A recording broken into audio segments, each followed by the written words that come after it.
হচ্ছে যে আপনার একটা অন্তর্বর্তীকালীন সরকার ক্ষমতা এখন আছে, যে সরকারকে আমরা সবাই মিলে আমরা সমর্থন করেছি। কিন্তু অত্যন্ত দুঃখের বিষয় আমরা দেখতে পাচ্ছি যে সরকারটি বাংলাদেশে একটা পরিবর্তনের শপথ নিয়ে তারা দায়িত্ব পালন করার কথা বা দায়িত্ব পালন করছিলেন বলে তারা দাবি করেন, সংস্কারের কথা যারা বলেন। কিন্তু অত্যন্ত দুঃখের বিষয় আমরা দেখলাম যে স্বৈর শাসকরা যেভাবে ভোগবিলাসে লিপ্ত ছিল, বর্তমান এই অন্তর্বর্তীকালীন সরকারের কিছু কিছু উপদেষ্টা তারা সেই বিগত পতিত স্বৈর শাসকের মতো তারা ভোগ বিলাসে লিপ্ত হয়েছেন।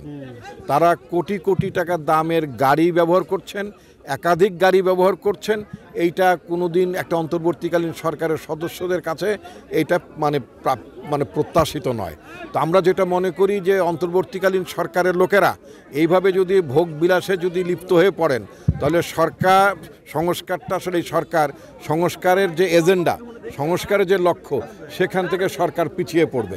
সেই জন্য যে সমস্ত উপদেষ্টা যারা এইভাবে ভোগবিলাসে লিপ্ত হয়েছেন তাদেরকে অনতিবিলম্বে উপদেষ্টা পরিষদ থেকে তাদেরকে বাদ দেওয়ার জন্য আমরা প্রধান উপদেষ্টা প্রফেসর মোহাম্মদ ইউনূসের প্রতি আমরা আহ্বান জানাচ্ছি এবং দ্রুততম সময়ের মধ্যে সংস্কার কার্যক্রম শেষ করে জাতীয় নির্বাচন অনুষ্ঠানের আয়োজন করার কথা বলছি। তা না হলে দেশ একটি গভীর সংকটের মধ্যে পড়ে যাবে এবং জাতীয় নিরাপত্তা সংকটের মধ্যে পড়বে। ধন্যবাদ।